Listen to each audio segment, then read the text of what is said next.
Good day, folks. It's Tony Fortunato from the technology firm. I've got my new NetAlly Aircheck G3 and started playing with it, and I thought, hey, let's make a list. 5 things to do with your NetAlly Aircheck G3.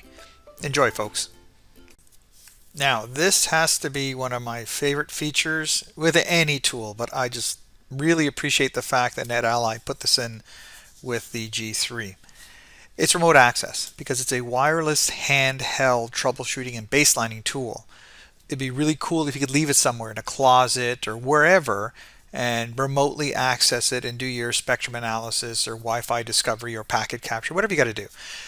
So here's the thing. Number one, it's enabled by default. You don't have to do anything. But what you need to do is download TightVNC. It's easy to find.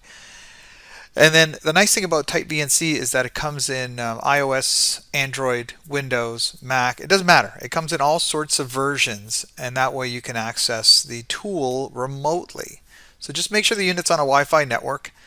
And then what you do is you need to find out what the IP address of the unit is, which again, they've made it fairly easy for you to do. All you do is you pull down the notification shade at the top of the screen of the tool, and it says Aircheck G3 and then Wi-Fi management port and gives you the IP address. That's what you put into your TightVNC client. Boom, you're in.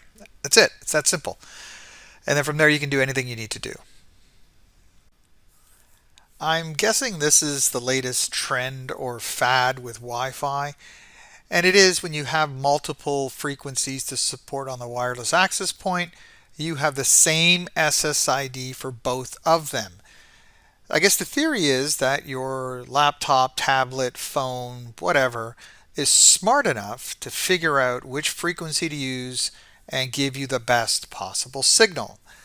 I am personally not a fan of this, and it also gums up troubleshooting and baselining, because if I use one SSID, how do I know if it's 2.4 or 5 gigahertz? How do you know? Well, it takes a little bit extra steps to figure all that out, and it's just annoying, especially when you're troubleshooting. You could have been on the 5 and got kicked down to the 2.4 or vice versa. So what I really like is the simplicity on how to pick the frequency. So what I can do with the Aircheck is I can go pick whatever band I want to troubleshoot. So in this case, if I look at the auto test screen here, it's telling me a lot of good information, including the channel that I'm on. So channel 1, for example. Well, channel 1 implies 2.4 gigahertz because you have 1 through 11 for that channel range. So that's kind of a tip-off.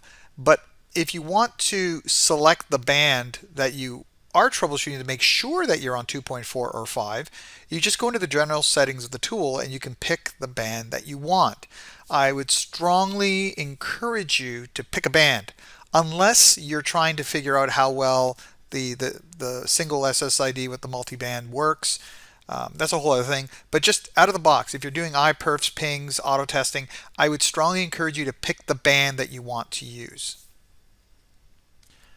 So one of the things that the Aircheck allows you to do is an iPerf test. And iPerf is just a generic term, but it's specifically using iPerf 3. So that's kind of important to understand.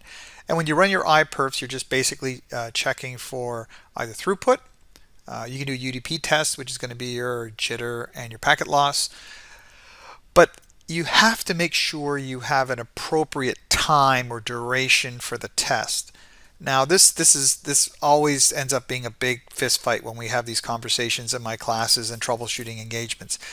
I always tell people to start with 30 or 60 seconds, always. And what that allows you to do is it gives you a better chance, a better window to see if there's any interference, intermittent issues, load, stuff like that. If you had a 10-second duration, that's okay if you just want to make sure it works, just to do a quick little test, great. But when it actually comes to testing the actual tool and your network, I would always encourage you to go 30 or 60 seconds. It also gives you more time if you want to introduce interference or load issues. 60 seconds is a minute, right? So you can start your tool, look at the baseline, give it 20, 30 seconds, make your change or do your test, and then you can see what the effects are. So I encourage you to use 30 or 60 seconds for your iPerf durations. When I first started working with NetAlly tools and they told me about the Link Live portal, I thought, oh no, what is this all about? I have to be honest with you, it's become quite important to the whole NetAlly ecosystem. because I can have all my units in there, all my test results go there. If I do site surveys, it goes in there. I can actually share from the portal to somebody else by using an email address, which is incredibly powerful when I go on site for troubleshooting and I want to share something with the client. So I strongly encourage you to make sure that you take your unit, you go to Link Live, it literally takes a minute or two, and you add your tools, in this case the G3, to Link Live so you have access to all the results and even the test results that you do every day. Oh, good old ping and traceroute, I guess. It's a tool we all rely on, but every day there's another configuration change on a network that will block your pings, specifically block ICMP, the protocol that ping uses. So what I find myself doing a lot more these days is using ping tools that are TCP or UDP based so they can get through the firewall, right? Be it either personal firewall on the actual device you're trying to get to or through a device along the way like a router, a firewall, proxy, whatever it is you got to get through.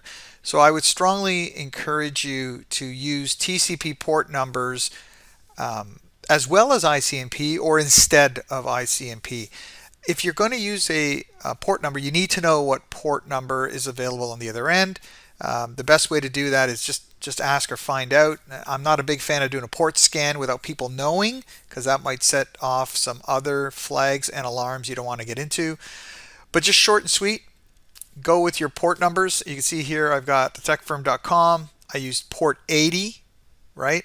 And it does a TCP connect and it measures the response time. And you'll also notice that the TCP, because it's obviously a different protocol, there's a SYN/SYN-ACK and all that kind of stuff, you're going to find that response times may be totally different than your ICMP pings, okay? So I strongly encourage you to try that out and see how it works in your environment. Thanks for sitting in on the 5 things to do with your NetAlly Aircheck G3. Again, it's Tony Fortunato from the Technology Firm.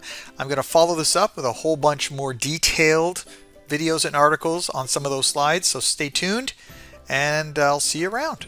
Bye for now.